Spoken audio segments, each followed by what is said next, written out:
আসসালামু আলাইকুম প্রিয় দর্শক, আশা করি সৃষ্টিকর্তার অশেষ রহমতে আপনারা সবাই সুস্থ ও ভালো আছেন। কারোহিম চ্যানেলের অত্যন্ত জনপ্রিয় ধারাবাহিক নাটক গরিব ঘরে রাজপুত্র এর প্রতিটি পর্বই দর্শকদের মনে অন্যরকম এক জায়গা করে নিয়েছে। বিশেষ করে সদ্য মুক্তি পাওয়া ৩৪তম পর্বটি নাটকের মোড় সম্পূর্ণ ঘুরিয়ে দিয়েছে।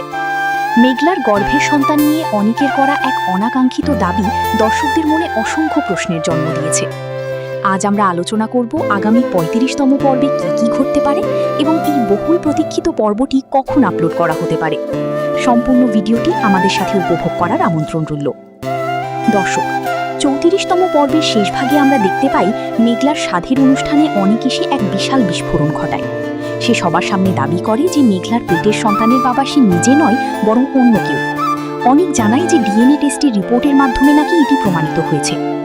অনিকের এমন গুরুতর অভিযোগে মেঘলা সম্পূর্ণ ভেঙে পড়ে এবং অনিকের পা ধরে অনুরোধ করে তাকে বিশ্বাস করতে।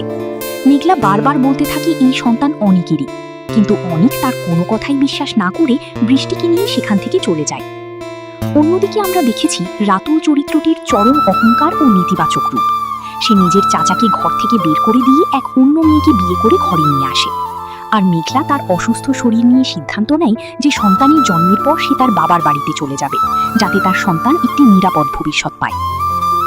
দর্শক, এই পরিস্থিতিতে আমাদের মনে কিছু স্বাভাবিক প্রশ্ন জাগে, যা আগামী পর্বে অত্যন্ত গুরুত্বপূর্ণ মোড় নিতে পারে। ডিএনএ রিপোর্টের সত্যতা ও চক্রান্ত। আমরা যারা শুরু থেকে নাটকটি দেখছি তারা জানি অনেক সময় অনেকের সরলতার সুযোগ নিয়ে তাকে ভুল বোঝানো হয়েছে। এই ডিএনএ রিপোর্টটি কি আসলেই আসল, নাকি এর পিছনে রাতুল অথবা অন্য কারো বড় কোনো ষড়যন্ত্র রয়েছে? অনিককে মেঘলার কাছ থেকে চিরতরে দূরে সরিয়ে দিতে এই জাল রিপোর্ট তৈরি করা অত্যন্ত স্বাভাবিক একটি চাল হতে পারে। আগামী পর্বে আমরা হয়তো দেখতে পাব মেঘলা নিজের আত্মসম্মান এবং সন্তানের মাতৃত্বের অধিকার রক্ষার জন্য এক কঠিন লড়াইয়ে নামবে। সে অনিকের দেওয়া এই অপবাদ সহ্য করলেও নিজের সন্তানের অধিকার আদায়ে সে হয়তো আইনি লড়াই কিংবা পুনরায় ডিএনএ টেস্ট করার সিদ্ধান্ত নিতে পারে। তৃতীয় যে বিষয়টি আমাদের নজরে আসে তা হলো অনিক ও বৃষ্টির সম্পর্ক। অনিক এই মুহূর্তে মানসিকভাবে চরম বিপর্যস্ত, আর এই সুযোগটি হয়তো বৃষ্টি বা তার পরিবার লুফে নেওয়ার চেষ্টা করবে।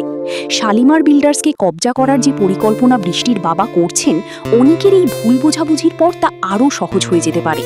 তবে অনিক যখন বুঝতে পারবে যে সে ভুল ছিল এবং মেঘলা সম্পূর্ণ নির্দোষ, তখন অনিকের ভেতরের অনুশোচনা তাকে কতটা দগ্ধ করবে তা হয়তো নাটকের অন্যতম